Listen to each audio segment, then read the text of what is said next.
हरे कृष्णा। ओम अज्ञानतिमिरान्धस्य ज्ञानाञ्जनशलाकया चक्षुरुन्मीलितं येन तस्मै श्रीगुरवे नमः। श्रीचैतन्यमनोभीष्टं स्थापितं येन भूतले स्वयं रूपकदा मह्यं ददाति स्वपदान्तिकं। वन्देऽहं श्रीगुरो श्रीयुतपदकमलं श्रीगुरून् वैष्णवांश्च श्रीरूपं साग्रजातं सागररघुनाथान्वितं तं सजीवम् साद्वैतं सावधूतं परिजनसहितं कृष्णचैतन्यदेवं श्रीराधा कृष्णपादान् सागरललिता श्रीविशाखान्वितांश्च नमो विष्णुपादाय कृष्णप्रेष्ठाय भूतले श्रीमते चेपदाय स्वामिनिति नामिने नमाचार्यपादाय निताय कृपप्रदायिने गौरकथादामदाय नगरग्रामतारिणे नमो विष्णुपादाय कृष्णप्रेष्ठाय भूतले श्रीमते भक्तिवेदांत स्वामी इति नामिने नमस्ते सारस्वते देवे गौरवाणी प्रचारिणे निर्विशेष शून्यवादी पाश्चात्य देशकारिणे वाञ्छाकल्पतरुभ्यश्च कृपा सिन्धुभ्येव च पतितानां पावनेभ्यो वैष्णवेभ्यो नमो नमः। हे कृष्णा करुणा सिन्धो दीनबन्धो जगत्पते गोपेश गोपिका कान्त राधा कान्त नमोस्तुते तप्त काञ्चन गौरांगी राधे वृंदावनेश्वरी वृषभानुसुते देवी प्रणमामि हरिप्रिये। जय श्री कृष्ण चैतन्य प्रभु नित्यानंद श्री अद्वैत गदाधर श्रीवासादि गौर भक्त वृंद हरे कृष्णा कृष्ण कृष्ण हरे हरे हरे राम राम राम हरे हरे। കൃഷ്ണ ശിഷ്യാദ ഗോവിന്ദം ഡിസ്കൗണ്ട് ബാംഗ്ലൂരിന്റെ ലെവൽ 3 ക്ലാസ്സിലേക്ക് എല്ലാ ഭക്തന്മാർക്കും സ്വാഗതം. ഹരേ കൃഷ്ണ. ഇന്നലത്തെ ക്വസ്റ്റ്യൻസ് ഒന്നും ഇട്ടിട്ടില്ലല്ലോ ഗ്രൂപ്പില്? ഇട്ടിട്ടില്ലേ? ഇല്ല ഇല്ല.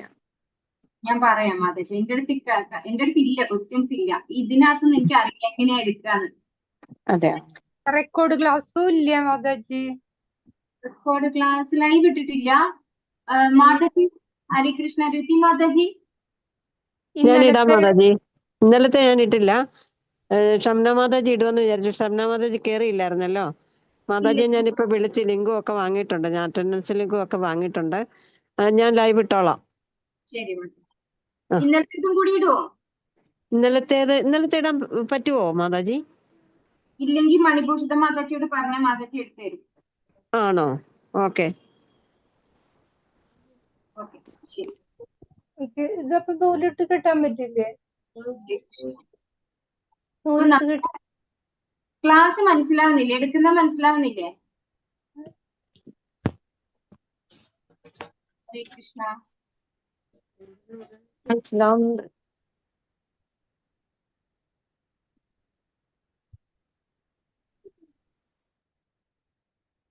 ഹരേ കൃഷ്ണ. അപ്പൊ നമ്മള് ഉപദേശാമൃതത്തിലെ 8 വരെയുള്ള ശ്ലോകങ്ങൾ നമ്മൾ കണ്ടു. 1 മുതൽ 7 വരെയുള്ളത് സാധനാ ഭക്തിയാണ്. 8ാമത്തേത് ഭാവഭക്തിയാണ്.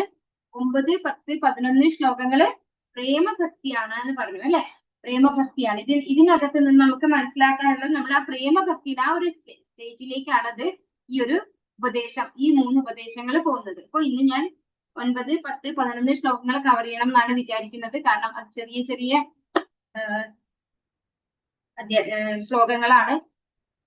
ഇതിലെ ശ്ലോകങ്ങൾക്ക് വലിയ ഇമ്പോർട്ടൻസ് ഇല്ല, പക്ഷെ ഇതിലെ മീനിങ് എല്ലാവരും പഠിക്കണം. വൈകുണ്ഠാജനിതോ വരാമധുപുരി തത്രാപി രാസോത്സവാത് വൃന്ദാരണ്യമുദാരപാണിരമണാത് തത്രാപി ഗോവർദ്ധന രാധാകുണ്ഡമിഹാപി ഗോകുലപതി പ്രേമാമൃതാപ്ലാവനാത് കുര്യാദസ്യ വിരാജതോ ഗിരിതടേ സേവാം വിവേകീനകഃ. പരിഭാഷ. മധുര എന്ന് പറയപ്പെടുന്ന പുണ്യമായ സ്ഥലം ഭഗവാന്റെ ജനനം ഹേതുവായിട്ട് വൈകുണ്ഠത്തെക്കാൾ ദിവ്യത്വത്തിൽ മികച്ചു നിൽക്കുന്നു. കൃഷ്ണന്റെ രാസലീലാ വിനോദങ്ങൾ ദിവ്യമായ വൃന്ദാവനം മധുരയേക്കാൾ ശ്രേഷ്ഠതരമാണ്. ശ്രീകൃഷ്ണൻ തന്റെ കൈകൊണ്ട് ഉദ്ധരിക്കുകയാലും അനേകം വിനോദങ്ങളിൽ ഏർപ്പെടുകയാലും ഗോവർദ്ധന പർവ്വതം വൃന്ദാവനത്തെക്കാൾ മേന്മയേറിയതാണ്. എല്ലാത്തിലും മികച്ചതത്രേ ശ്രീ രാധാകുണ്ഡം. എന്തുകൊണ്ടെന്നാൽ ഗോകുലനാഥനായ ശ്രീകൃഷ്ണന്റെ ദിവ്യപ്രേമമാകുന്ന അമൃതം അതിൽ കരകവിഞ്ഞൊഴുകുന്നു. അങ്ങനെ ഇരിക്കെ ഗോവർദ്ധന പർവ്വതത്തിന്റെ അടിവാരത്തിലായി സ്ഥിതി ചെയ്യുന്ന ഈ രാധാകുണ്ഡത്തെ സേവിക്കുന്നതിൽ വിവേകശാലിയായ ഏതൊരാളാണ് വിമുഖനായിരിക്കുക? ഇതാണ് ഈ ശ്ലോകത്തിന്റെ മീനിങ് വരുന്നത്. അപ്പോ ഇവിടെ ഓരോന്നും അതിന്റെ ആ ഒരു ട്രീ അല്ലെ, ഫസ്റ്റ് സ്റ്റാർട്ടിങ് എന്ന് പറയുന്നത് മധുര എന്ന് പറയുന്ന പുണ്യസ്ഥലം ഭഗവാന്റെ ജനന ഹേതുവായിട്ട് വൈകുണ്ഠത്തെക്കാൾ ദിവ്യത്വത്തിൽ മികച്ചു നിൽക്കുന്നു. അപ്പോ ആദ്യം നമുക്ക് പറയാം ഏറ്റവും താഴത്തെ നിലയിൽ ഇപ്പൊ എവിടെയുള്ള ആരാ ഉള്ളത്? വൈകുണ്ഠമാണുള്ളത് അല്ലെ. വൈകുണ്ഠത്തിനേക്കാൾ മഹത്തരമാണ് മധുര എന്ന് പറയുന്നത്. അപ്പോ ഭഗവാന്റെ ആത്മീയ അബോർഡാണ് അല്ലെ വൈകുണ്ഠം എന്ന് പറഞ്ഞു കഴിഞ്ഞാൽ എന്താണ്? ഈ ലോകത്തിലുള്ളതല്ല വൈകുണ്ഠം, ആധ്യാത്മിക ലോകത്തുള്ളതാണ്. അപ്പോ അതിനേക്കാൾ മഹത്തരമാണ് ഈ ലോകത്തിലുള്ള മധുര അല്ലെ, ഭഗവാന്റെ ജനന ഹേതുവായിട്ട്. അപ്പൊ ഈ മധുര എന്ന് പറയുന്നത് ഈ ഇവിടെയുള്ള സ്ഥലമാണോ ശരിക്കും? അല്ല അല്ലെ. അങ്ങനെയാണെങ്കിൽ ഒരിക്കലും വൈകുണ്ഠത്തെക്കാൾ മഹത്തരമാവില്ല. അപ്പൊ വൈകുണ്ഠത്തെക്കാൾ മഹത്തരമാണ് മധുര എന്ന് പറയുന്നത്. ഇനി കൃഷ്ണന്റെ രാസലീല വിനോദങ്ങൾ ദിവ്യമായ വൃന്ദാവനം മധുരയേക്കാൾ ശ്രേഷ്ഠതരമാണ്. അപ്പോ ഭഗവാന്റെ രാസലീല അതുപോലെ ബാല്യകാല ലീല ഒക്കെ എവിടെയാണ് ഉണ്ടായിട്ടുള്ളത്?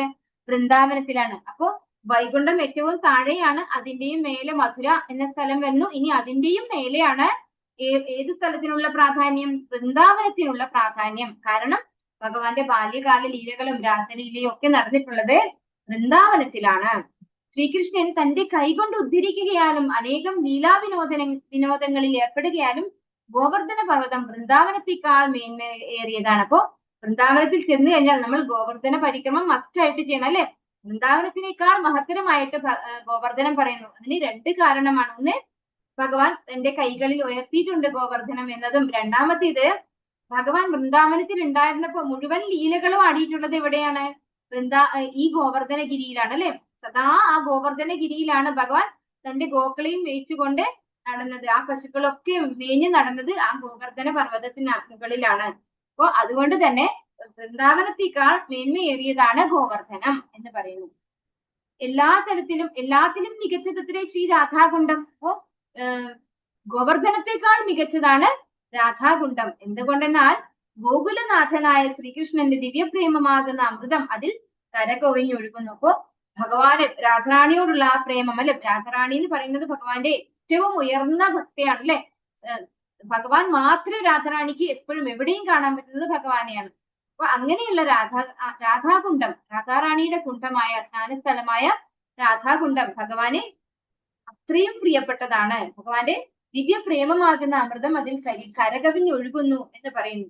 അങ്ങനെ ഇരിക്കെ ഗോവർദ്ധന പർവ്വതത്തിന്റെ അടിവാരത്തിലായി സ്ഥിതി ചെയ്യുന്ന ഈ രാധാകുണ്ഡത്തെ സേവിക്കുന്നതിൽ വിവേകശാലിയായ ഏതൊരാളാണ് വിമുഖനായിരിക്കുക? അപ്പൊ അത്രമാത്രം ഭഗവാന് പ്രിയപ്പെട്ടതാണ് രാധാകുണ്ഡം. അപ്പൊ അതിന്റെ സേവനത്തില് ആരാണ് വിമുഖനായിരിക്കുക എന്നാണ് ഈ ശ്ലോകത്തില് രൂപഗോസ്വാമി നമുക്ക് പറഞ്ഞു തരുന്നത് അല്ലെ.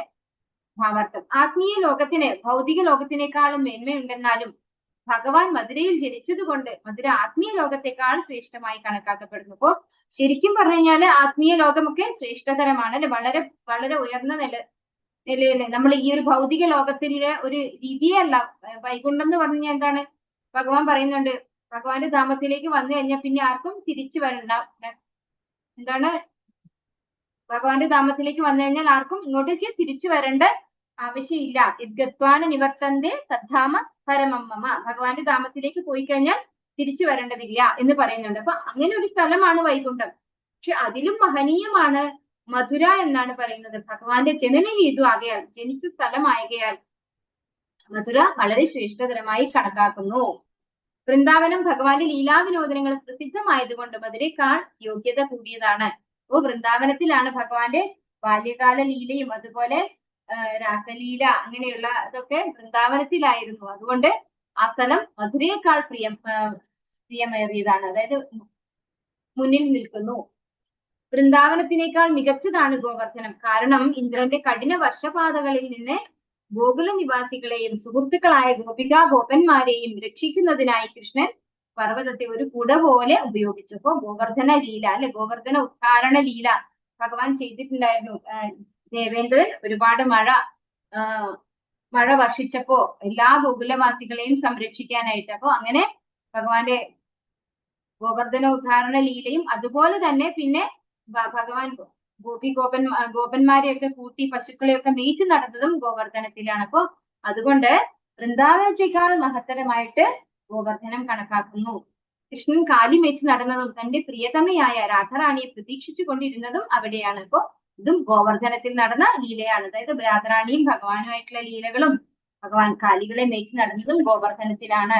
രാധാകുണ്ഡം മേൽപ്പറഞ്ഞ എല്ലാത്തിനേക്കാളും ശ്രേഷ്ഠമാണ്. കൃഷ്ണന്റെ പ്രേമം കരകമിഞ്ഞൊഴുകിയത് അവിടെയാണ്. ഉത്തമ ഭക്തന്മാർ രാധാകുണ്ഡത്തിൽ താമസിക്കാൻ ആഗ്രഹിക്കുന്നു. അപ്പൊ ഈ രാധാകുണ്ഡം അതിന്റെ ഒരു സ്റ്റോറി പറയുകയാണെങ്കിൽ ഭഗവാൻ രാധാകുണ്ഡത്തിന് മുമ്പ് ഭഗവാൻ ശ്യാമകുണ്ട് ഉണ്ടാക്കി. ശ്യാമകുണ്ട് ഭഗവാൻ ആക്കി കഴിഞ്ഞപ്പോ രാധാറാണിക്കും കൂട്ടുകാരികൾക്കും ഒക്കെ ഭഗവാന്റേതായ ശ്യാമകുണ്ട് ഉണ്ടാക്കിയല്ലോ, ശ്യാമകുണ്ട്. അപ്പൊ ഇവര് പൊട്ടി വളയൊക്കെ ഇങ്ങനെ എടുത്ത് കുത്തി പിന്നെ ഒരു കുണ്ഡം ഉണ്ടാക്കുകയാണ് ചെയ്തത്, രാധാകുണ്ഡം. അപ്പൊ അവിടെ വെള്ളമൊന്നും ഇപ്പൊ കിട്ടിയില്ല ഈ ഇങ്ങനെ കുഴിച്ചപ്പോ. അപ്പൊ ഭഗവാന്റെ തന്നെ കാരുണ്യം കൊണ്ട് എല്ലാ ശ്രേഷ്ഠ നദികളും അങ്ങോട്ടേക്ക് വന്നു എന്നാണ് പറയുന്നത്. അപ്പോ രാധാറാണി അങ്ങനെ ചെയ്തത് ഭഗവാനോടുള്ള പ്രേമത്തോടു കൂടിയാണ്. ഭഗവാന്റെ പ്രേമം കരകവിഞ്ഞൊഴുകുന്ന കുണ്ഡമാണ് രാധാകുണ്ഡം എന്നാണ് പറയുന്നത്. അപ്പൊ ഭക്തന്മാര് ആ രാധാകുണ്ഡത്തിൽ താമസിക്കാൻ ആഗ്രഹിക്കുന്നു. കാരണം എന്തുകൊണ്ടാണ്? ഈ രാധാകുണ്ഡത്തിൽ മുമ്പെയൊക്കെ എല്ലാവരും കുളിക്കാറുണ്ടായിരുന്നു അത്രേ. ഇപ്പൊ അതിന് അനുവദിക്കുന്നില്ല. കാരണം രാധാകുണ്ഡത്തിൽ കുളിച്ചു കഴിഞ്ഞാൽ പിന്നെ നമുക്ക് ഭഗവത് പ്രേമം ഉറപ്പായിട്ട് കിട്ടും. അതാണ് അതിന്റെ ആ രാധാകുണ്ഡത്തിന്റെ പ്രത്യേകത. നമ്മുടെ ഉള്ളിലും ഭഗവാനോടുള്ള പ്രേമ ഭക്തി നമുക്ക് കിട്ടും. അത്രയും മഹനീയമാണ് രാധാകുണ്ഡം എന്ന് പറയുന്നത്. പക്ഷെ ഇപ്പോ അങ്ങനെ പലരും അത് അബ്യൂസ് ചെയ്യണു എന്നുള്ളത് കൊണ്ട് അങ്ങനെ ഇപ്പൊ കുളിക്കാൻ അനുവദിക്കുന്നില്ല. ആചമനം ചെയ്യാണ് ചെയ്യുന്നത്. ആചമനം ചെയ്താലും കുളിച്ചതിന്റെ ഫലമാണ് കിട്ടുന്നത് എന്നാണ് പറയുന്നത്. ഒരു ദിവസം നമ്മള് ഇതിനിടയ്ക്ക് ഒരു ദിവസം അത് അങ്ങനെ ആ ദിവസം കുളിക്കാൻ അനുവദിക്കുന്നുണ്ട്. രാധാകുണ്ഡത്തിന്റെ പിറവി ദിവസം പറഞ്ഞിട്ട് ഒരു ദിവസമുണ്ട്. ആ ദിവസം എല്ലാവരെയും കുളിക്കാൻ അനുവദിക്കുന്നുണ്ട് എന്നാണ് കേട്ടത്. ഇപ്പോ രാധാറാണിയായിട്ടാണ് അത് കണക്കാക്കുന്നത്. അതുകൊണ്ടാണ് നമ്മൾക്കൊന്നും അത്ര യോഗ്യത ഇല്ലാതെ അതിൽ ഇറങ്ങി കുളിക്കാൻ പറയുന്നത് അപരാധം ചെയ്യുന്ന പോലെയാണ്. അതുകൊണ്ട് ഇപ്പോ ആചമനം ചെയ്യാറേ ഉള്ളൂ എന്നാണ് പറയുന്നത്. ഇത് രാധാകുണ്ഡിന്റെ ഫോട്ടോ ആണ്. ചൈതന്യ മഹാപ്രഭു വ്രജഭൂമി സന്ദർശിച്ചപ്പോൾ അദ്ദേഹത്തിന് രാധാകുണ്ഡത്തിന്റെ സ്ഥാനം കണ്ടുപിടിക്കാൻ ആദ്യം സാധിച്ചില്ല. പിന്നീട് അദ്ദേഹം അവിടെ ചെറിയ സരസ് കണ്ടുപിടിച്ചു. ശരിയായ രാധാകുണ്ഡത്തിന്റെ സ്ഥാനം ഇത് തന്നെയാണെന്ന് അദ്ദേഹം മനസ്സിലാക്കി. ഇപ്പോ നമ്മള് ചൈതന്യ മഹാപ്രഭു 500 വർഷങ്ങൾക്ക് മുൻപാണ് ഇവിടെ വന്നിട്ടുള്ളത് അല്ലെ. ഭഗവാന്റെ ലീലകളൊക്കെ എപ്പോഴാണ് നടന്നിട്ടുള്ളത്? 5000 വർഷങ്ങൾക്ക് മുമ്പെയാണ്. കാരണം 5000 വർഷങ്ങൾക്ക് മുമ്പ് ഭഗവാൻ ഇവിടുന്ന് പോയി. അതിനും ഒരു 125 വയസ്സ് ഭഗവാൻ ആയിട്ടുണ്ടായിരുന്നു ഭഗവാൻ ഇവിടുന്ന് പോകുമ്പോൾ. അപ്പൊ അതിനും ഓൾമോസ്റ്റ് ഒരു 100-115 വർഷങ്ങൾക്ക് മുമ്പ് അല്ലെ, 120 വർഷങ്ങൾക്ക് മുൻപ് എന്ന് പറയാം നമുക്ക്. 5000 വർഷത്തിനും അത്രയും വർഷങ്ങൾക്ക് മുമ്പ് ആണ് ഈ ലീലകളൊക്കെ നമ്മള് ഈ പറയുന്ന വൃന്ദാവനത്തിലൊക്കെ നടന്നിട്ടുള്ളത്. അപ്പോ ഈ 500 വർഷങ്ങൾക്ക് മുൻപ് ചൈതന്യ മഹാപ്രഭു വരുമ്പോ ഈ പറഞ്ഞ സ്ഥലങ്ങളൊന്നും തന്നെ ഒരു എന്താ പറയാ കണ്ടുപിടിക്കാൻ പറ്റുന്ന രീതിയിലുള്ള ഒരു സ്ഥലമായിരുന്നില്ല. എല്ലാം ഇങ്ങനെ കാട് പിടിച്ച് ഒന്നും ഐഡന്റിഫയബിൾ ആയ രീതിയിലല്ല ഉണ്ടായിരുന്നത്. ചൈതന്യ മഹാപ്രഭു തന്റെ ഗോസ്വാമിമാർക്ക്, അതായത് ഷഡ്ഗോസ്വാമിമാർക്ക് നിർദ്ദേശം കൊടുത്ത് അവരാണ് ഈ ഓരോ സ്ഥലങ്ങളും പുനരുദ്ധരിച്ചത്. അതായത് ഇന്ന് കാണുന്ന സ്ഥിതിയിലേക്ക് കൊണ്ടുവന്നത് ഈ ഷഡ്ഗോസ്വാമിമാരാണെന്നാണ് പറയുന്നത്. അപ്പൊ ഇവിടെ വ്രജഭൂമിയിൽ സന്ദർശിച്ചപ്പോ എവിടെയാണ് രാധാകുണ്ഡം? ഭഗവാന്റെ തന്നെ രാധാറാണിയുടെ ഭാവത്തിൽ അവതരിച്ചതാണ് ചൈതന്യ മഹാപ്രഭു അല്ലെ. അപ്പോ രാധാറാണിയുടെ കുണ്ഡമാണ് രാധാകുണ്ഡം. അപ്പോ അത് കണ്ടുപിടിക്കുന്ന ആർക്കാ ശരിക്കും പറ്റുക? രാധാറാണിയുടെ ഭാവത്തിലുള്ള ഭഗവാന് തന്നെയാണ് പറ്റുക അല്ലെ. അപ്പൊ ആദ്യം അത് കണ്ടുപിടിക്കാൻ സാധിച്ചില്ല. പിന്നീട് ഈ ചെറിയ സരസ് കണ്ടുപിടിച്ചു. അതിൽ കുളിക്കുമ്പോഴാണ് അത് ആ ഒരു പ്രേമം അല്ലെ ഭഗവാന് മനസ്സിലായി. അപ്പോഴാണ് ഇത് രാധാകുണ്ഡമാണെന്ന് മനസ്സിലാക്കിയത്. അങ്ങനെയാണ് അതിൽ പറയുന്നത്. അപ്പോ ചൈതന്യ മഹാപ്രഭു രാധാകുണ്ഡിൽ കുളിക്കുകയുണ്ടായി. അങ്ങനെയാണ് രാധാകുണ്ഡം ഏതാണെന്ന് മഹാപ്രഭുവിന് മനസ്സിലായത്. അനന്തരം 6 ഗോസ്വാമിമാരുടെ നേതൃത്വത്തിൽ അദ്ദേഹം രാധാകുണ്ഡം പുനരുദ്ധരിച്ചു. ചൈതന്യ മഹാപ്രഭുവിന്റെ ഭക്തിയുത സേവനത്തിൽ താല്പര്യമില്ലാത്തവർക്ക് രാധാകുണ്ഡത്തിന്റെ ആത്മീയ പ്രാമുഖ്യവും ദിവ്യമായ സ്വഭാവവും അറിയാൻ കഴിയില്ല. അപ്പോ നമ്മൾ ഈ ഒരു ചൈതന്യ മഹാപ്രഭു പറഞ്ഞു തന്നിരിക്കുന്ന ഈ ഒരു ഭക്തിയിൽ താല്പര്യമുള്ളവർക്ക് മാത്രമാണ് ആ രാധാകുണ്ഡത്തിന്റെ പ്രത്യേകത മനസ്സിലാവുള്ളൂ. അതിന്റെ ദിവ്യത്വവും മനസ്സിലാക്കാൻ അവർക്കേ സാധിക്കുള്ളൂ. ഭഗവാൻ ഭഗവത്ഗീതയിലും പറയുന്നുണ്ട്, യഥാമാം പ്രപദ്യന്തെ തം തഥൈവ ഭജാമ്യഹം അല്ലെ. നമുക്ക് എങ്ങനെയാണോ നമ്മുടെ ഉള്ളിലെ ആ ഭാവത്തിനനുസരിച്ചാണ് ഭക്തിയിൽ നമ്മുടെ പ്രോഗ്രസ് എന്ന് പറയുന്നത്. അപ്പൊ ചൈതന്യ മഹാപ്രഭുവിന്റെ ഭക്തി സേവനത്തിൽ താല്പര്യമുള്ളവർക്കാണ് ഈ ഒരു രാധാകുണ്ഡത്തിന്റെ മഹത്വം ഒക്കെ മനസ്സിലാക്കാൻ സാധിക്കുള്ളൂ എന്നാണ് പറയുന്നത്. അപ്പൊ ഇത്രയും മാത്രമേ ഈ ഒരു ശ്ലോകത്തിലുള്ളൂ. ഈ ഒരു ശ്ലോകത്തിലുള്ള ചോദ്യം 9ാം ശ്ലോകത്തിൽ എന്താണ് പറയുന്നത്? ഇതിൽ ഓരോന്നും ട്രീ ആണ് അല്ലെ. ശരിക്കും ഒരു ട്രീ ആയിട്ടാണ് പറയുന്നത്. ഏതാണ് ഏറ്റവും മഹനീയമായത്? അതില് ആദ്യം ഏറ്റവും താഴെ നിൽക്കുന്നത് വൈകുണ്ഠം. വൈകുണ്ഠത്തെക്കാൾ മികച്ചു നിൽക്കുന്നു മധുര. മധുരയേക്കാൾ മികച്ചു നിൽക്കുന്നു വൃന്ദാവനം. വൃന്ദാവനത്തെക്കാൾ മികച്ചു നിൽക്കുന്നു ഗോവർദ്ധനം. ഗോവർദ്ധനത്തെക്കാൾ മികച്ചു നിൽക്കുന്നു രാധാകുണ്ഡം. ഇതാണ് ഈ ഒരു ശ്ലോകത്തില് പറയുന്നത്.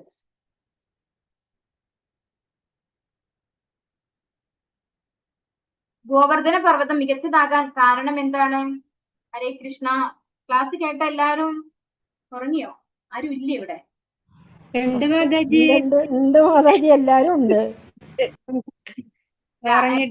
എന്തുകൊണ്ടാണ് ഗോവർദ്ധനം മികച്ചതാവുന്നത്? രണ്ട് കാരണം. ഗോവർദ്ധനത്തില് ഗോവർദ്ധന ഉദ്ധാരണം ചെയ്തത്, പിന്നെ ഗോവർദ്ധന പർവ്വതം ഗോപൻ അവരെല്ലാവരെയും രക്ഷിക്കാനായിട്ട് ഭഗവാൻ ഉയർത്തിയത്, അതൊക്കെ കൊണ്ടല്ലേ?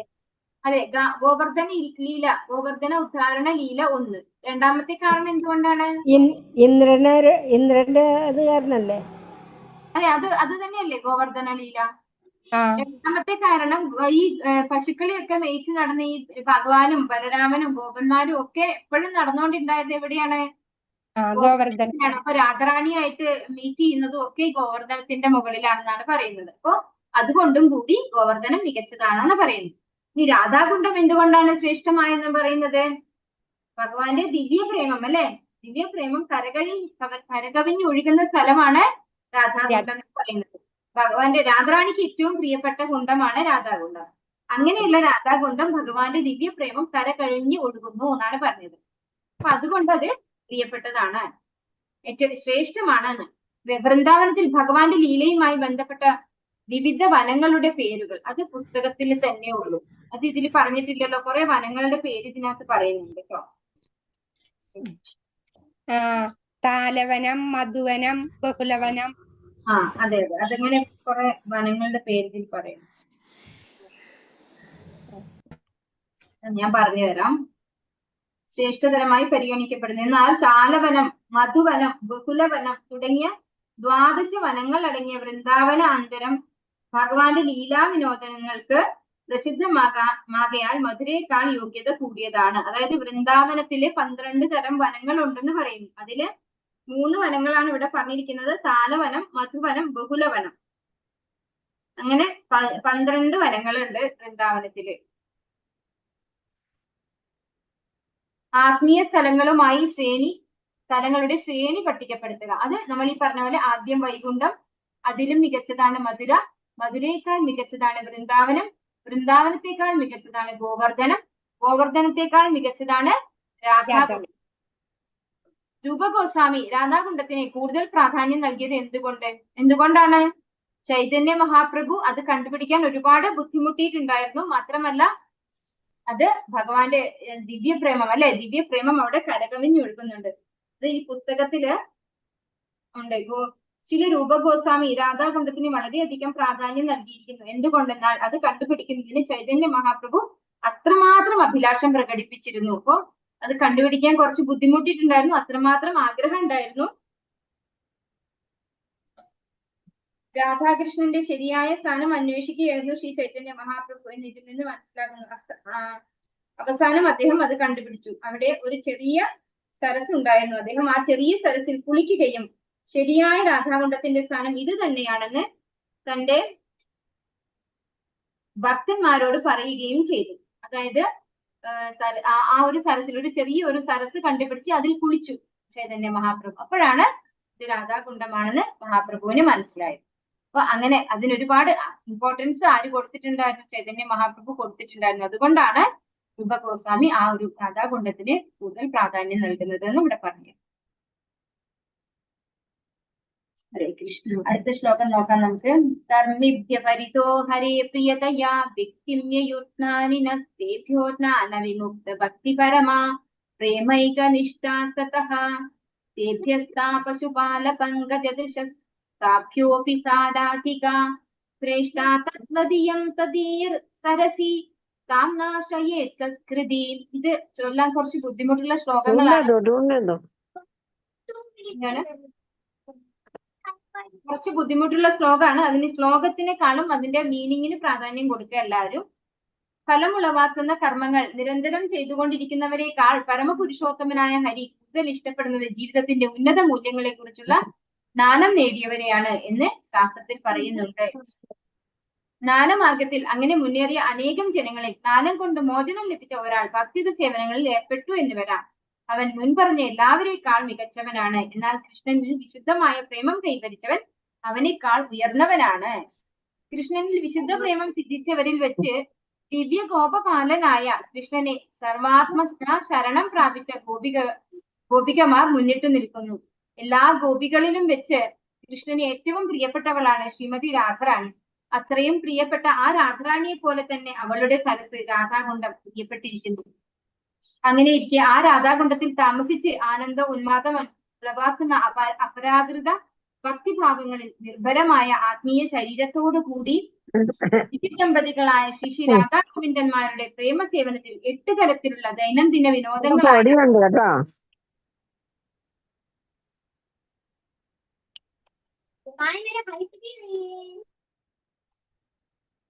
8 തരത്തിലുള്ള ദൈനംദിന വിനോദങ്ങളായ അഷ്ടകാലീയ ലീലകളിൽ ഏർപ്പെട്ടുകൊണ്ടിരിക്കുന്ന ശ്രീ രാധാഗോവിന്ദന്മാരുടെ പ്രേമ സേവനത്തിൽ ആരാണ് നിമഗ്നനാകാതിരിക്കുക? തീർച്ചയായും ഈ പ്രപഞ്ചത്തിൽ ഏറ്റവും ഭാഗ്യവാന്മാർ രാധാകുണ്ഡക്കരയിലിരുന്ന് പ്രേമഭക്തി സേവനം നിർവഹിക്കുന്നവരാണ്. ഇത്രയുമാണ് ഈ ശ്ലോകത്തിന്റെ മീനിങ്. ഇത് വലിയ ഒരു വിവർത്തനമാണ്, പരിഭാഷയാണ്. വ്യക്തമാക്കി പറഞ്ഞു തരാം. ഫലമുളവാക്കുന്ന കർമ്മങ്ങൾ നിരന്തരം ചെയ്തുകൊണ്ടിരിക്കുന്നവരെ, ഇതും ഒരു ട്രീ ആണ് അല്ലെ. നമ്മുടെ ലൗകികരായിട്ടുള്ള ആളുകൾ അല്ലെ, ഭൗതികമായിട്ട് ആഗ്രഹങ്ങളുള്ള ആളുകളാണ് ആര്? ഫലമുളവാക്കുന്ന കർമ്മികൾ എന്ന് പറയുന്നത് അല്ലെ. കർമ്മങ്ങൾ നിരന്തരം ചെയ്തുകൊണ്ടിരിക്കുന്നവരെക്കാൾ പരമപുരുഷോത്തമനായ ഹരി കൂടുതൽ ഇഷ്ടപ്പെടുന്നത് ജീവിതത്തിന്റെ ഉന്നത മൂല്യങ്ങളെ കുറിച്ചുള്ള ജ്ഞാനം നേടിയവരെയാണെന്ന് ശാസ്ത്രത്തിൽ പറയുന്നുണ്ട്. അതായത് ഭഗവാൻ ഭഗവത്ഗീതയിൽ പറയുന്നുണ്ട്, എനിക്ക് ജ്ഞാനികളെയാണ്. നമ്മള് 4 വിധം ആൾക്കാർ, ചതുർവിധാപചന്തേമാം എന്ന് പറഞ്ഞൊരു ശ്ലോകം ഓർമ്മയുണ്ടോ എല്ലായിരിക്കും? അതില് ആരൊക്കെയുണ്ട്? ആർത്തൻ, ജിജ്ഞാസു, അർത്ഥാർത്ഥി, ജ്ഞാനി. ഇതില് ജ്ഞാനി എന്ന് പറയുന്ന ആളിനെയാണ് ഭഗവാൻ ഏറ്റവും ഇഷ്ടം ഭഗവാൻ അടുത്ത ശ്ലോകത്തിൽ പറയുന്നുണ്ട്. അപ്പോ ഇവിടെ പറയുന്നു, ഫലേച്ഛാ കർമ്മങ്ങളോട് കൂടി അല്ലെങ്കിൽ ലൗകികമായിട്ട് ഭൗതികമായ ആഗ്രഹങ്ങളോട് കൂടി ജീവിക്കുന്ന ആളുകളെക്കാൾ ഭഗവാൻ ഇഷ്ടം ജ്ഞാനി എന്ന കാറ്റഗറിയാണ്. നേരത്തെ വൈകുണ്ഠം, മധുര എന്ന് പറയും പോലെ ഇവിടെ ഏറ്റവും താഴെ നിൽക്കുന്നത് ലൗകികമായിട്ടുള്ള ജീവിക്കുന്ന ആളുകളാണ്. അതിന്റെ മേലെ കാറ്റഗറിയിൽ വരുന്നത് ആരാണ്? ജ്ഞാനിയാണ് അല്ലെ. ഇതാണ് ഇവിടെ ഈ ഒരു പാരഗ്രാഫിൽ പറയുന്നത്. ഇനി ജ്ഞാനമാർഗത്തിൽ അങ്ങനെ മുന്നേറിയ അനേകം ജനങ്ങളിൽ ജ്ഞാനം കൊണ്ട് മോചനം ലഭിച്ച ഒരാൾ ഭക്തിയുത സേവനത്തിൽ ഏർപ്പെട്ടു എന്ന് വരാം. അവൻ മുൻപ് പറഞ്ഞ എല്ലാവരേക്കാൾ മികച്ചവനാണ്. അപ്പൊ ഒന്നുകൂടെ ആ ട്രീ അപ്ഡേറ്റ് ചെയ്യാണ്. ആദ്യം ഭൗതികമായിട്ട് ആഗ്രഹങ്ങളോട് കൂടി ജീവിക്കുന്ന ലൗകികരായിട്ടുള്ള ആളുകള്, അതിന്റെ മുകളിൽ ജ്ഞാനി, ജ്ഞാനിയുടെ മുകളിലാണ് ഈ ജ്ഞാനം ലഭിച്ചിട്ട് ഭക്തിയുത സേവനം ചെയ്യാൻ തുടങ്ങുന്ന ആളുകൾ അല്ലെ, ഭക്തന്മാർ. അതായത് ഭക്തിയുത സേവനത്തിൽ ഏർപ്പെടുന്ന ആളുകൾ, അവര് ജ്ഞാനിയുടെ മുകളിലാണ്. എന്നാൽ കൃഷ്ണനിൽ വിശുദ്ധമായ പ്രേമം കൈവരിച്ചവൻ അവനേക്കാൾ ഉയർന്നവനാണ്. അപ്പോ ഒരു കനിഷ്ഠ ഭക്തൻ എന്ന് പറയാം നമുക്ക് അല്ലെ. ഒരു കനിഷ്ഠ ഭക്തൻ, നമുക്ക് ആദ്യം ലൗകികമായിട്ടുള്ള ആളുകള്, അതിന്റെ മുകളില് ജ്ഞാനി, അത് കഴിഞ്ഞ് ഭക്തിയുത സേവനം തുടങ്ങിയ ആള്, അത് കഴിഞ്ഞ് ഭക്തി ഉറച്ചു നിന്നിട്ടുള്ള ഒരു ഉത്തമ ഭക്തൻ എന്ന് പറയാം അല്ലെ. ഭക്തിയുത വിശുദ്ധമായ പ്രേമം കൈവരിച്ച, അതായത് ഇപ്പൊ രൂപഗോസ്വാമിയുടെ ഒക്കെ ലെവലിൽ ഭഗവാനോട് പ്രേമഭക്തി എന്ന ഭാവഭക്തിയിലേക്ക് എത്തിയിട്ടുള്ള ആളുകൾ, ശുദ്ധഭക്തന്മാര്, മുക്താത്മാക്കളായിട്ടുള്ള ആളുകൾ. ഇപ്പോ ട്രീ മനസ്സിലായാലും ഏറ്റവും താഴെ ഭൗതികമായിട്ടുള്ള ആളുകള്, അതിന്റെ മുകളിൽ ജ്ഞാനി, ജ്ഞാനിയുടെ മുകളില് ഒരു കനിഷ്ഠ ഭക്തൻ, അതായത് ഭഗവാന് ഭക്തിയുത സേവനം ചെയ്യാൻ ആഗ്രഹമുള്ള ഒരു വ്യക്തി, അതിന്റെ മുകളിൽ ഒരു ശുദ്ധഭക്തൻ.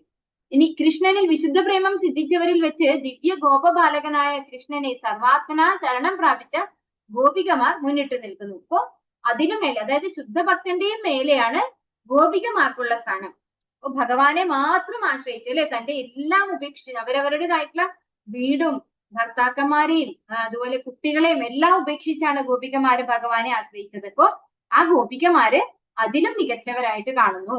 അപ്പൊ എല്ലാ ഗോപികളിലും വെച്ച് കൃഷ്ണന് ഏറ്റവും പ്രിയപ്പെട്ടവളാണ് രാധാറാണി. അപ്പൊ ഈ ഗോപികമാരെക്കാളും ഇഷ്ടം രാധാറാണിയോടാണ്. അപ്പൊ അവരുടെ ഭക്തി, കാരണം ഈ ഇഷ്ടം എന്ന് പറയാൻ കാരണം എന്തുകൊണ്ടാണ്? അവരുടെ ആ സമർപ്പണത്തിന്റെ റേഞ്ചാണ് അല്ലെ. ഭഗവാനോടുള്ള അവരുടെ ഭക്തിയുടെ റേഞ്ച് അനുസരിച്ചാണ് ഈ പറയുന്ന ഇഷ്ടം വരുന്നത്. ഭഗവാന് പ്രിയപ്പെട്ടവരാകുന്നത് അങ്ങനെയാണ്. അപ്പൊ ഭഗവാന് അത്രയും സമർപ്പിതയാണ് ആര്? രാധാറാണി. അതുകൊണ്ടാണ് രാധാറാണിയോട് കൂടുതൽ ഇഷ്ടമാണ് എന്ന് പറയുന്നത്. അത്രയും പ്രിയപ്പെട്ട ആ രാധാറാണിയെ പോലെ തന്നെ അവളുടെ സ്ഥലത്ത് രാധാകുണ്ഡം പ്രിയപ്പെട്ടിരിക്കുന്നു. അപ്പോ ഭഗവാന്റെ രാധാറാണിയോടൊപ്പം ഭഗവാൻ ഇഷ്ടമാണ് രാധാകുണ്ഡം എന്ന് പറഞ്ഞപ്പോ ഏറ്റവും ഇമ്പോർട്ടൻസ് കൊടുത്തിരിക്കുന്നു രാധാകുണ്ഡത്തിന്. അങ്ങനെ ഇരിക്കെ ആ രാധാകുണ്ഡത്തിൽ താമസിച്ച് ആനന്ദ ഉന്മാദം ഉളവാക്കുന്ന അപരാകൃത ഭക്തിഭാവങ്ങളിൽ നിർഭരമായ ആത്മീയ ശരീരത്തോടു കൂടി. അപ്പോ ആ രാധാകുണ്ഡത്തിന് സേവനം അനുഷ്ഠിക്കുന്നവർക്ക് ആത്മീയ ശരീരം എന്നാണ് പറയുന്നത്. തന്റെ അതായത് അത്രയും ഭാവഭക്തി പ്രേമഭക്തിയുള്ള ആത്മീയ ശരീരത്തോടു കൂടി ദിവ്യ ദമ്പതികളായ ശ്രീ രാധാഗോവിന്ദന്മാരുടെ പ്രേമ സേവനത്തിൽ 8 വിധത്തിലുള്ള ദൈനംദിന വിനോദങ്ങളായ അഷ്ടകാലീയ ലീലകളിൽ ഏർപ്പെട്ടുകൊണ്ടിരിക്കുന്ന ശ്രീ രാധാഗോവിന്ദന്മാരുടെ പ്രേമ സേവനത്തിൽ ആരാണ് നിമഗ്നരാകാതിരിക്കുക എന്നാണ് ഇവിടെ ചോദിക്കുന്നത്. അപ്പോ അഷ്ടകാലീയ ലീലകൾ എന്നാണ് പറയുന്നത്.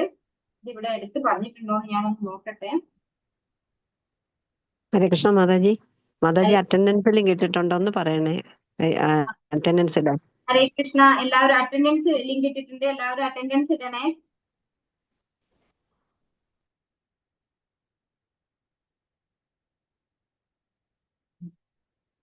ഒന്നും എഴുതാൻ അറിയാൻ പാടില്ല. ഇടാൻ അറിയില്ലേ? അറ്റൻഡൻസ് ഇടാൻ അറിയില്ലേ? ഇല്ല. ഒന്ന് മാനുവൽ ആയിട്ട് ഒന്ന് ഫോട്ടോ എടുത്തോളൂ. ഇപ്പൊ 10-23 പേര് കയറിയിട്ടുണ്ട്. നേരത്തെ 18 വരെ ആൾക്കാർ ഉണ്ടായിരുന്നിട്ടു. അപ്പോ ഇവിടെ ഈ രാധാകുണ്ഡത്തില് അവിടെ ഭഗവാനും രാധാറാണിയും കൂടി ചേർന്നുള്ള അഷ്ടകാലീയ ലീലകൾ ഏർപ്പെട്ടിരിക്കുന്നു എന്നാണ് പറയുന്നത്. ആ കാലീയ ലീലകളിൽ ഏർപ്പെട്ടിരിക്കുന്ന ഭഗവാനും രാധാറാണിക്കും സേവനം ചെയ്യാതിരിക്കുന്നത് ചെയ്യണം എന്നാണ്. അതായത് അങ്ങനെ അതിൽ ആഗ്രഹിക്കാത്ത ആരാണ് ഉണ്ടാവുക എന്നാണ് ചോദിക്കുന്നത്. ആരാണ് അതിൽ നിമഗ്നരാകാതിരിക്കുക? തീർച്ചയായും ഈ പ്രപഞ്ചത്തിൽ ഏറ്റവും ഭാഗ്യവാന്മാർ രാധാകുണ്ഡ കരയിലിരുന്ന് പ്രേമഭക്തി സേവനം നിർവഹിക്കുന്നവരാണ്. അപ്പൊ ഭഗവാന്റെയും രാധാറാണിയുടെയും ദിവ്യ പ്രേമത്തിന് സേവനം ചെയ്യുന്ന ആളുകളാണ് എവിടെ ഇരുന്നുകൊണ്ട്? രാധാകുണ്ഡത്തിൽ ഇരുന്നുകൊണ്ട് ചെയ്യുന്ന ആളുകളാണ് ഏറ്റവും വിശേഷപ്പെട്ടത് എന്ന് ഇവിടെ പറയുന്നു. ഈ ലോകത്തിലെ എല്ലാ ജീവജാലങ്ങളും മായയുടെ അധീനതയിൽ പെട്ടാണ് കഴിയുന്നത് എന്ന് വിഷ്ണു പുരാണത്തിൽ പറയുന്നു. ഭഗവാന്റെ ചൈതന്യത്തെ 3ആയി തരംതിരിച്ചിരിക്കുന്നു. ആത്മീയ ചൈതന്യം, തടസ്ഥ ചൈതന്യം, ഭൗതിക ചൈതന്യം. ഭൗതിക ചൈതന്യത്തെ തൃതീയ ശക്തിയായി പരിഗണിച്ചിരിക്കുന്നു. ഭൗതിക ചൈതന്യത്തിൽ ജീവജാലങ്ങൾ ഇന്ദ്രിയ സുഖങ്ങൾക്ക് വേണ്ടി കഠിനമായി അധ്വാനിക്കുന്നു. അതായത് നമ്മൾ ഈ ബഹിരംഗ ശക്തിയില് ഇവിടെ മനഃഷ്ടാനിന്ദ്രിയാണി പ്രകൃതി സ്ഥാനി കഷ്ടതി അല്ലെ, ഭഗവാന്റെ ശാശ്വത അംശമാണെങ്കിൽ പോലും നമ്മൾ ഭൗതിക ലോകത്ത് വന്നു കഴിഞ്ഞാൽ നമ്മൾ കഷ്ടപ്പെടുകയാണ് ചെയ്യുന്നത്. ക്ഷീണേ പുണ്യേ മധ്യലോകം വിശന്തി. അപ്പൊ നമ്മള് പുണ്യം ചെയ്ത് കഴിഞ്ഞിട്ട് നമ്മളെ സ്വർഗത്തിൽ പോയാലും നമുക്ക് എന്ത് വേണം? തിരിച്ചു വരണം എന്നാണ് പറയുന്നത്. അതാണ് ഭഗവത്ഗീത പറയുന്നത് അല്ലെ. നമ്മുടെ പുണ്യം തീർന്നു കഴിയുമ്പോൾ നമ്മൾ തിരിച്ച് ഭൗതിക ലോകത്തിലേക്ക് വരേണ്ടതുണ്ട്. കർമ്മികൾ സത്കർമ്മങ്ങളുടെ ഫലമായി സ്വർഗാദി ലോകങ്ങളിലേക്ക് പോകുമെങ്കിലും പുണ്യഫലങ്ങൾ ക്ഷയിക്കുമ്പോൾ ഈ ലോകത്തിലേക്ക് തന്നെ മടങ്ങി വരേണ്ടി വരുന്നു. വൈദിക ജ്ഞാനമില്ലാതെ കർമ്മം ചെയ്യുന്നവരെ വികർമ്മികൾ എന്ന് വിളിക്കുന്നു. അതായത് തെറ്റായ കർമ്മങ്ങൾ ചെയ്യുന്നവരാണ് വികർമ്മികൾ. ഇതൊക്കെ നമ്മൾ ഭഗവത്ഗീത 3-ാം അധ്യായത്തിൽ പഠിച്ച കാര്യങ്ങളാണ് അല്ലെ. വൈദിക ജ്ഞാനത്തെ ആധാരമാക്കി കർമ്മം ചെയ്യുന്നവൻ വിഷ്ണുവിൽ നിന്നും അനുഗ്രഹം നേടുന്നതിന് വേണ്ടി അനുഷ്ഠിക്കുന്നവരാണ്. അതായത് യജ്ഞാർത്ഥ കർമ്മണോ അന്യത്ര ലോകോയം കർമ്മബന്ധന അല്ലെ. ഭഗവാന് വേണ്ടി കർമ്മം ചെയ്യുന്നവരാണ് ഈ വൈദിക വിധി പ്രകാരം ചെയ്യുന്ന കർമ്മങ്ങൾ ചെയ്യുന്നവര്. വേദങ്ങൾ അനുസരിച്ച് കർമ്മം ചെയ്യുന്നവർ കർമ്മികളെക്കാൾ ഉയർന്നവരും കൃഷ്ണന് പ്രിയപ്പെട്ടവരുമാകുന്നു. അപ്പോ ഇത്രയും വളഞ്ഞു വന്നിരിക്കുന്നത് എന്തിനു വേണ്ടിയിട്ടാണ് ഇതുവരെ പറഞ്ഞിരിക്കുന്നത്? ഭൗതികമായ കാര്യങ്ങൾ. അതാണ് ഏറ്റവും താഴെയുള്ള സ്റ്റെപ്പ് അല്ലെ നമ്മൾ ഇവിടെ പറഞ്ഞിരിക്കുന്ന ട്രീ. അതെന്താണ്? ലൗകിക ജീവിതത്തിൽ താല്പര്യമുള്ള ആളുകൾ, ഭൗതിക സുഖങ്ങളിൽ ആഗ്രഹമുള്ള ആളുകള് ഏറ്റവും താഴേക്കടയിലുള്ളവരാണ്. പക്ഷെ വൈദിക വിധി പ്രകാരം വേദങ്ങൾ പ്രകാരം കർമ്മം ചെയ്ത് ഭഗവാന് ജ്ഞാനി, അതായത് വേദങ്ങളൊക്കെ പഠിച്ച ആളാണ് ജ്ഞാനി അല്ലെ. അപ്പൊ അവരെങ്ങനെയാണ് ജീവിക്കുക? വൈദിക വിധി പ്രകാരമാണ് ജീവിക്കുക. അവര് ജ്ഞാനി എന്ന കാറ്റഗറിയിൽ സെക്കൻഡ് ലെവലിലേക്ക് കയറുന്നു അല്ലെ. അതായത് ലൗകികരായ ആളുകളെക്കാൾ കൂടുതൽ ഭഗവാന് പ്രിയപ്പെട്ടതാണ് ജ്ഞാനി എന്ന കാറ്റഗറിയിലുള്ള ആളുകള്. ഇങ്ങനെ സകാമ കർമ്മത്തോടെ ബന്ധപ്പെടുന്നത് കൊണ്ട് മരണശേഷം വീണ്ടും ഭൗതിക ശരീരം സ്വീകരിക്കേണ്ടി വരുന്നു. ഇവർക്ക് ഉയർന്ന ലോകങ്ങളിൽ ദേവശരീരമോ വേറെ എന്തെങ്കിലും വിശിഷ്ടമായ സ്ഥാനത്തെത്തി ഭൗതിക സുഖങ്ങൾ അനുഭവിച്ചു കഴിയാം. അപ്പൊ ഈ പുണ്യപ്രവൃത്തി ചെയ്ത് ഭഗവാന്റെ സേവനം ചെയ്യാത്ത ആളുകൾ അല്ലെ, അധികം തെറ്റൊന്നും ചെയ്യുന്നില്ല, പക്ഷെ അവരെന്ത് ചെയ്യുന്നുണ്ടാവും? പുണ്യപ്രവൃത്തി ചെയ്യുന്നുണ്ടാവും. ആരെങ്കിലും അസുഖമില്ലാത്ത ആളുകൾക്ക് സാമ്പത്തിക സഹായം കൊടുക്കുക, അല്ലെങ്കിൽ ആർക്കെങ്കിലും വീട് വെച്ചു കൊടുക്കുക അല്ലെ. ഇങ്ങനെയൊക്കെയുള്ള പുണ്യപ്രവൃത്തിയൊക്കെ ചെയ്യുന്നവരെ എങ്ങോട്ടാ പോവാ? അവർക്ക് ഉപരി ലോകങ്ങളിലേക്ക്, സ്വകീയ ഗ്രഹങ്ങളിലേക്ക് പോകാം. അവര് അവിടെ സുഖമായിട്ട് കുറെ കാലം ജീവിച്ച് പിന്നെ എന്ത് ചെയ്യും? ആ പുണ്യം കഴിയുമ്പോൾ തിരിച്ചു വരേണ്ടി വരും. അശുഭകർമ്മങ്ങൾ ചെയ്യുന്നവർ അധപതിച്ച് മൃഗമോ വൃക്ഷമോ ചെടിയോ ആയി ജനിക്കുന്നു. അതായത് തെറ്റായ കർമ്മങ്ങൾ ചെയ്യുന്ന അധമ പ്രവൃത്തികൾ ചെയ്യുന്നവർക്ക് താമസിക്കായിട്ടുള്ള ഒരു ജന്മായിരിക്കും അല്ലെ, മൃഗയോനിയിലേക്ക് പോകേണ്ടി വരും, അല്ലെങ്കിൽ വൃക്ഷങ്ങളൊക്കെ ആയിട്ട് മാറേണ്ടി വരും എന്നാണ് പറയുന്നത്. വികർമ്മികൾ ലൗകിക കർമ്മങ്ങൾ ചെയ്യുന്നത് കൊണ്ട് അവർക്ക് ലഭിക്കുവാൻ പോകുന്നത് ക്ലേശപൂർണമായ ഭൗതിക ശരീരമാണ്. കർമ്മികൾ ധനസമ്പാദനത്തിനും ഭൗതിക സൗകര്യം അനുഭവിക്കുന്നതിലും ശ്രദ്ധ കൊടുക്കുന്നത് കാരണം അവർ താഴ്ന്ന തരം യോനികളിൽ പിറക്കാൻ ഇടയാകുന്നു, എന്നിട്ട് അജ്ഞാനികളായി ജനിക്കുന്നു. ഇത് ഭഗവത്ഗീത 16-ാം അധ്യായത്തിൽ പറഞ്ഞിട്ടുണ്ട് അല്ലെ. കർമ്മികൾ എന്താണ് തെറ്റായ രീതിയിൽ ധനമൊക്കെ സമ്പാദിച്ചു കഴിഞ്ഞാൽ അവര് താഴ്ന്ന യോനികളിലേക്ക് പിറക്കാൻ ഇടയാകുന്നു. അവർക്ക് ഒരിക്കലും ഭഗവാന്റെ അടുത്തേക്ക് തിരിച്ചു പോകാൻ പറ്റാത്ത വിധമായിരിക്കും അവരെ സെറ്റ് ചെയ്യാന്ന് ഭഗവാൻ പറഞ്ഞിട്ടുണ്ട് അല്ലെ. അടുത്ത ജന്മത്തിൽ തങ്ങൾക്ക് അധപതനം ഉണ്ടാക്കുമെന്നും എല്ലാ പ്രവർത്തനങ്ങളും തോൽവിയിൽ കലാശിക്കുമെന്നും ലൗകികന്മാർ മനസ്സിലാക്കുന്നില്ല. ദശസഹസ്രക്കണക്കിന് ആൾക്കാർക്കിടയിൽ ആത്മസാക്ഷാത്കാരം ലഭിച്ച വ്യക്തിയെ ജ്ഞാനി എന്ന് വിളിക്കുന്നു. ലൗകിക സുഖഭോഗകാരികളായ പ്രവർത്തനങ്ങളിൽ നിന്ന് ഒഴിഞ്ഞു നിൽക്കുന്നത് കൊണ്ട് ജ്ഞാനി കർമ്മിയേക്കാൾ ഉത്കൃഷ്ടനായി പരിഗണിക്കപ്പെടുന്നു. ഇതൊക്കെ ഞാൻ സിംപ്ലി വായിച്ചു പോണത്, ഇതൊക്കെ നിങ്ങൾക്ക് മനസ്സിലാവുന്നുണ്ടല്ലോ? കൂടുതൽ എക്സ്പ്ലെയിൻ ചെയ്യേണ്ടതുണ്ടോ? ഹരേ കൃഷ്ണ, ഹരേ കൃഷ്ണ. ആരും മിണ്ടുന്നില്ലല്ലോ. ഇങ്ങനെ പറഞ്ഞാൽ മതി മാതാജി, മനസ്സിലാവുന്നുണ്ട്. കാരണം ഇതൊക്കെ ഒരുപാട് വട്ടം ആവർത്തിച്ച് നമ്മൾ പഠിച്ചതാണ്. അതുകൊണ്ടാണ് ഞാൻ അധികം സ്ട്രെസ് ചെയ്ത് പറഞ്ഞുകൊണ്ടിരിക്കാത്തത്. ജ്ഞാനി പ്രേമയുത ഭഗവത് സേവനത്തിലേക്ക് ഉയരാതിരുന്നാൽ അയാൾ അവിദ്യയിൽ കുടുങ്ങിയവൻ തന്നെയാണ്. അപ്പൊ ജ്ഞാനി ആയതുകൊണ്ടും കാര്യമില്ല. അയാള് പഠിച്ചിട്ട് അത് പ്രാക്ടിക്കൽ ആയിട്ട് ചെയ്തില്ലെങ്കിൽ ആ വ്യക്തി എന്താണ്? അവിദ്യയിൽ കുടുങ്ങിയവൻ തന്നെയാണ്. ആ വ്യക്തിക്ക് ജ്ഞാനി എന്ന കാറ്റഗറിയിൽ പോലും സ്റ്റേബിൾ ആയിട്ട് നിൽക്കാൻ പറ്റില്ല. അത് പ്രാക്ടിക്കൽ ആയിട്ട് നമ്മള് ലൈഫിൽ പ്രാക്ടീസ് ചെയ്യുന്നില്ലെങ്കിൽ. ജ്ഞാനി ഭഗവാന്റെ പാദങ്ങളിൽ ശരണം തേടുന്നതിൽ ഉപേക്ഷ കാണിച്ചാൽ അയാളുടെ ജ്ഞാനം വിശുദ്ധമല്ലെന്ന് പറയാം. ജ്ഞാനി ഭക്തിയുത സേവനത്തിൽ ഏർപ്പെട്ടാൽ അയാൾ ജ്ഞാനിയേക്കാൾ ഉത്കർഷമുള്ളവനാകുന്നു. ഇപ്പൊ ഭഗവാന്റെ സേവനത്തിലേക്ക് ഏർപ്പെടുമ്പോൾ ആ കാറ്റഗറി അപ്ഗ്രേഡ് ചെയ്യും അല്ലെ. നമ്മള് ജ്ഞാനി ഫസ്റ്റിൽ എന്താണ്? ലൗകിക ജീവിതത്തിൽ ആഗ്രഹമുള്ളവര്, അതിന്റെ മുകളിൽ ജ്ഞാനിയുടെ മുകളിലേക്ക് നമുക്ക് ഉയരാൻ ഒരു കനിഷ്ഠ ഭക്തൻ എന്ന നിലയിലേക്ക് ഉയരാൻ നമുക്ക് സാധിക്കും. നാരദൻ, സനകൻ, സനാതനൻ തുടങ്ങിയ മഹാഭക്തന്മാരുടെ മാർഗം പിന്തുടരുന്ന ഭക്തനെ ഭഗവാൻ എല്ലാവരെക്കാളും ഉയർന്നവനായി കരുതും. അപ്പോ ഇതിലും ഉയർന്നതാണ്, അതായത് ജ്ഞാനി എന്നതിന്റെ ഉയർന്നതാണ് കനിഷ്ഠ ഭക്തൻ, അതിലും ഉയർന്നതാണ് ഒരു ശുദ്ധ ഭക്തൻ എന്ന് പറയുന്നത്. കൃഷ്ണനെ പ്രീതിപ്പെടുത്തുക എന്നതിൽ കവിഞ്ഞ് മറ്റൊന്നും അറിയാത്ത ഗോപികമാർ എല്ലാ ഭക്തന്മാരിൽ വെച്ച് സർവോത്തമ സ്ഥാനീയരായി അംഗീകരിക്കപ്പെടുന്നു. അപ്പോ ഈ ഉത്തമ ഭക്തന്റെയും മുകളിലുള്ള കാറ്റഗറിയാണ് ഗോപികമാർ എന്ന് പറയുന്നത്. കൃഷ്ണനെ പറ്റിയുള്ള നിരന്തര സ്മരണത്തിന് കൃഷ്ണനുമായുള്ള നിരന്തര സമ്പർക്കത്തിനും തമ്മിൽ സത്യാവസ്ഥയിൽ ഒരു അന്തരവുമില്ല. അപ്പൊ ഭഗവാനെ കുറിച്ച് സ്മരിക്കുന്നതും ഭഗവാന്റെ കൂടെ അല്ലെ, ഭഗവാനുമായിട്ട് കൂടെ ചേർന്നിരിക്കുന്നതും ഒരേപോലെയാണെന്നാണ് പറയുന്നത്. അപ്പൊ ഒരേപോലെയാണ് ഭഗവാനെ സ്മരിക്കുന്നതും ഭഗവാന്റെ കൂടെ ഇരിക്കുന്നതും. അത് തമ്മിൽ ഒരു വ്യത്യാസവുമില്ല. ഗോപികളിൽ വെച്ച് ശ്രീമതി രാധാറാണിയുടെ സ്ഥാനം സർവോത്തമമാണ്. രാധാറാണിയുടെ പ്രേമ ഭക്തിയുത സേവനത്തെ അതിശയിക്കുവാൻ ആർക്കും സാധ്യമല്ല. അപ്പൊ ശ്രീമതി രാധാറാണിക്ക് ഉള്ളതുപോലെ ഭഗവാനോട് പ്രേമം ആർക്കുമില്ല എന്നാണ് പറയുന്നത്. അതുകൊണ്ട് തന്നെ ഗോപികമാരിൽ രാധാറാണിക്കാണ് ഏറ്റവും പ്രമുഖമായ സ്ഥാനമുള്ളത്.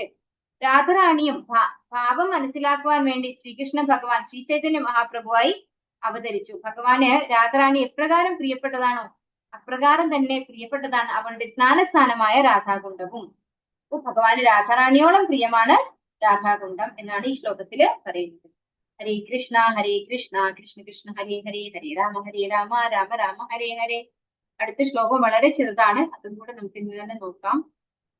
ഉപദേശാമൃതത്തിലെ അവസാനത്തെ ശ്ലോകമായ 11-ാമത്തെ ശ്ലോകമാണ്. ഈ ശ്ലോകം ഞാൻ ചൊല്ലുന്നില്ല, അത് കുറച്ച് ടഫാണ് ചൊല്ലാൻ. വ്രജഭൂമിയിൽ ഇഷ്ടപ്പെട്ട വളരെ കൗതുക വസ്തുക്കളും പ്രിയപ്പെട്ട അനേകം ഗോപികളും ഉണ്ടായിരിക്കെ അവരെല്ലാവരെക്കാളും കൃഷ്ണന് പ്രേമഭാജനമായി തീർന്നത് നിശ്ചയമായും രാധാറാണി തന്നെയാണ്. മഹർഷിമാർ അതുപോലെ അവളുടെ സരസിനെ എല്ലാവിധത്തിലും അദ്ദേഹത്തിന് പ്രിയപ്പെട്ടതായി വർണ്ണിച്ചിട്ടുണ്ട്. എത്രയും വലിയ ഭക്തന്മാർക്ക് പോലും രാധാകുണ്ഡം സുലഭമായി പ്രാപിക്കുവാൻ സാധ്യമല്ല. അങ്ങനെയിരിക്കെ സാധാരണ ഭക്തന്മാർക്ക് അത് കൂടുതൽ ദുഷ്പ്രാപ്യം തന്നെ. ഈ പുണ്യതീർത്ഥത്തിൽ ഒരു തവണയെങ്കിലും സ്നാനം ചെയ്യുന്നവന് വിശുദ്ധമായ കൃഷ്ണപ്രേമം ജാഗരൂകമായി തീരും. അപ്പോ ഈ ഒരു ശ്ലോകത്തിന്റെ മീനിങ് ആണ് ഇവിടെ പറയുന്നത്. വ്രജഭൂമിയിൽ ഇഷ്ടപ്പെട്ട വളരെ കൗതുക വസ്തുക്കളും പ്രിയപ്പെട്ട അനേകം ഗോപികളും ഉണ്ടായിരിക്കെ അവരെക്കാളും കൃഷ്ണന് പ്രേമഭാജനമായി തീർന്നത് രാധാറാണിയാണ്. അപ്പോ ഇവിടെ വീണ്ടും എംഫസൈസ് ചെയ്യാണ്. നേരത്തെ ശ്ലോകത്തിലും ഭഗവാൻ ഗോസ്വാമി ഇത് തന്നെയാണ് പറഞ്ഞിരിക്കുന്നത്. ഈ 3 ശ്ലോകങ്ങളിലും ഇമ്പോർട്ടൻസ് കൊടുത്തിരിക്കുന്നത് രാധാറാണിക്കും രാധാകുണ്ഡത്തിനും തന്നെയാണ്. അപ്പൊ ഇവിടെ പറയുന്നത് ഗോപികമാരെക്കാളും ഭഗവാന് പ്രിയപ്പെട്ടതാണ് രാധാറാണി. മഹർഷിമാർ അതുപോലെ അവളുടെ സരസിനെ എല്ലാ വിധത്തിലും അദ്ദേഹത്തിന് പ്രിയപ്പെട്ടതായി വർണ്ണിച്ചിട്ടുണ്ട്. അപ്പോ രാധാറാണി വളരെ വളരെ പ്രിയപ്പെട്ടതാണ് ഭഗവാന്. രാധാകുണ്ഡം അതുപോലെ പ്രിയപ്പെട്ടതാണെന്ന് വർണ്ണിച്ചിട്ടുണ്ടെന്നാണ് പറയുന്നത്. ഇത്രയും വലിയ ഭക്തന്മാർക്ക് പോലും രാധാകുണ്ഡം സുലഭമായി പ്രാപിക്കുവാൻ സാധ്യമല്ല. അപ്പൊ നമ്മൾ മനസ്സിലാക്കേണ്ട ഒരു സത്യം, രാധാകുണ്ഡം എന്ന് പറയുന്നത് അത് എല്ലാവർക്കും ലഭ്യമല്ല. ഇവൻ ഗ്രേറ്റ് ഡിവോട്ടീസിന് പോലും സാധിക്കില്ല എന്നാണ് പറയുന്നത്. അപ്പൊ അങ്ങനെ ഇരിക്കെ സാധാരണ ഭക്തന്മാർക്ക് അത് കൂടുതൽ ദുഷ്പ്രാപ്യം തന്നെ. അപ്പോ നമ്മളെ പോലെ ഉള്ളവർക്ക് ദുഷ്പ്രാപ്യമാണ് രാധാകുണ്ഡം. ഈ പുണ്യതീർത്ഥത്തിൽ ഒരു തവണയെങ്കിലും സ്നാനം ചെയ്യുന്നവന് വിശുദ്ധമായ കൃഷ്ണപ്രേമം ജാഗരൂകമായി തീരും. അപ്പൊ ആ പുണ്യ തീർത്ഥത്തില്, അതായത് ആ പുണ്യ നദി എന്താ പറയുക രാധാകുണ്ഡത്തില് ഒരു വട്ടം സ്നാനം ചെയ്യാൻ സാധിച്ചാൽ തന്നെ നമുക്ക് ഭഗവാന്റെ പ്രേമം നമ്മുടെ ഉള്ളില് ഡെവലപ്പ് ചെയ്ത് വരും എന്നാണ് പറയുന്നത്. രാധാകുണ്ഡം ഇത്രയും ഉത്കൃഷ്ടമാകാൻ കാരണം അത് കൃഷ്ണന്റെ പ്രേമഭാജനമായ രാധാദേവിയുടേത് ആയതുകൊണ്ടാണ്. കൃഷ്ണ സേവനത്തിൽ മുഴുകിയിട്ടുള്ള ഭക്തി ശിരോമണികൾക്ക് പോലും രാധാകുണ്ഡം എളുപ്പത്തിൽ പ്രാപ്യമല്ല. അപ്പോ ഭഗവാന്റെ സേവനത്തിൽ സദാ നിരതരായിട്ടുള്ളവർക്ക് പോലും രാധാകുണ്ഡത്തെ പ്രാപിക്കാൻ സാധിക്കുന്നില്ല എന്നാണ് പറയുന്നത്. രാധാകുണ്ഡത്തിൽ ഒരു തവണയെങ്കിലും സ്നാനം ചെയ്താൽ അയാൾക്ക് ഗോപികമാരുടെ പോലുള്ള വിശുദ്ധ കൃഷ്ണപ്രേമം പ്രത്യക്ഷമാകും. കൃഷ്ണന്റെ ദിവ്യലോകമായ വൃന്ദാവനത്തിൽ തിരിച്ചു ചെല്ലാൻ ആഗ്രഹിക്കുന്ന ജീവന്മാർ രാധാകുണ്ഡത്തിൽ പാർക്കുകയും രാധാറാണിയുടെ വിശ്വസ്ത ദാസികളുടെ ആശ്രയം തേടി നിരന്തരം കൃഷ്ണ സേവനത്തിൽ മുഴുകണം. അപ്പോ ഭഗവാന്റെ രാധാകുണ്ഡത്തിന്റെ കരയിൽ ഇരുന്നു കൊണ്ട് നമ്മൾ പ്രേമഭക്തിയുക്ത സേവനം ചെയ്യണം. രാധാകുണ്ഡത്തില് ആചമനമെങ്കിലും ചെയ്യണം നമ്മൾ. അങ്ങനെയാണെങ്കിൽ നമ്മുടെ ഉള്ളില് ഭഗവാനോടുള്ള ഒരു പ്രേമഭക്തി കിട്ടുമെന്നാണ് പറയുന്നത്. നാരദനെയും സനകനെയും പോലുള്ള മഹർഷിമാർക്കും മഹാഭക്തന്മാർക്കും രാധാകുണ്ഡത്തിൽ സ്നാനം ചെയ്യുന്നതിനുള്ള അവസരം ലഭിക്കുന്നില്ല എന്ന് ശ്രീല ഭക്തി സിദ്ധാന്ത സരസ്വതി ഠാക്കൂർ പറയുന്നു. അപ്പോ നമ്മൾ വിചാരിക്കുന്നത് പോലെയല്ല കാര്യങ്ങള്. നാരദൻ എന്ന് പറഞ്ഞു കഴിഞ്ഞാൽ ഭഗവാന്റെ ശുദ്ധഭക്തനാണ് അല്ലെ. സനകൻ എന്ന് പറയുന്നത് ആരാണ്? 4 കുമാരന്മാരിൽ ഒരാളാണ്. അപ്പൊ അത്തരത്തിലുള്ള ആളുകൾക്ക് പോലും ആ രാധാകുണ്ഡത്തിൽ സ്നാനം ചെയ്യാൻ അവസരം ലഭിക്കുന്നില്ല. അപ്പൊ പിന്നെ നമ്മളെ പോലെയുള്ളവരുടെ കാര്യം പറയണ്ടല്ലോ. രാധാകുണ്ഡത്തിൽ ഇരുന്ന് ജീവിച്ചിരിക്കുമ്പോൾ എപ്രകാരം ഭാവന ചെയ്തിരുന്നുവോ ശരീരം ഉപേക്ഷിച്ച ശേഷം അപ്രകാരം അയാൾക്ക് രാധാദേവിയെ സേവിക്കുകയും ചെയ്യാം. അപ്പൊ ആ രാധാകുണ്ഡത്തിൽ ഇരുന്ന് നമ്മള് എന്താണോ ഭാവിക്കുന്നത് ആ ഒരു ഭാവം അല്ലെ, നമുക്ക് അവിടെ ഇരുന്നുകൊണ്ട് നമുക്ക് എങ്ങനെയാണോ രാധാകൃഷ്ണന്മാർക്ക് സേവനം ഏർപ്പെടുത്തണം അല്ലെങ്കിൽ സേവനം ചെയ്യണം എന്ന് നമ്മൾ ആഗ്രഹിക്കുന്നത്, അതിന് പ്രകാരം നമ്മൾ ശരീരം ഉപേക്ഷിച്ചു കഴിഞ്ഞാൽ അത്തരത്തിലുള്ള ഒരു സേവനം നമുക്ക് ചെയ്യാൻ സാധിക്കും എന്നാണ് പറയുന്നത്. രാധാകുണ്ഡത്തിൻ കരയിലുള്ള താമസവും പ്രതിദിനം സ്നാനവും ഭഗവത് സേവനത്തിന്റെ പരമകാഷ്ഠയാണ്. അപ്പോ ആ രാധാകുണ്ഡത്തിൽ സ്നാനം ചെയ്യാൻ കിട്ടുന്നത് നമുക്ക് ഭഗവാന്റെ സേവനത്തിലുള്ള ഏറ്റവും വലിയ സേവനമാണ്. ഭഗവാന്റെ സേവനങ്ങളിൽ മഹത്തരമായിട്ടുള്ള സേവനമാണെന്ന് പറയുന്നു. രാധാകുണ്ഡ സേവനം കൊണ്ട് ഗോപികമാരുടെ ശാശ്വതമായ മാർഗനിർദ്ദേശം തേടി ശ്രീമതി രാധാറാണിയുടെ സേവകനാകാനുള്ള അവസരം ലഭിക്കുന്നു. ഹരേ കൃഷ്ണ കൃഷ്ണ കൃഷ്ണ ഹരേ ഹരേ, ഹരേ രാമ രാമ രാമ ഹരേ ഹരേ. വാഞ്ചാകൽപതരൂപസ്യ കൃപാസിന്ധുഭ്യേവ ച പതിതാനാം പാവനേഭ്യോ വൈഷ്ണവേഭ്യോ നമോ നമഃ. അനന്തകോടി വൈഷ്ണവന്തി की जय, श्रील प्रभुपाद की जय, गुरु महाराज की जय, निताय गौर प्रेमानंदे हरि हरि बोल. हरे कृष्ण. सर्वं ശ്രീ കൃഷ്ണ. ഹരേ കൃഷ്ണ മാതാജി. ഹരേ കൃഷ്ണ. കൂടുതൽ എന്തെങ്കിലും ഇതിൽ എക്സ്പ്ലെയിൻ ചെയ്യണോ?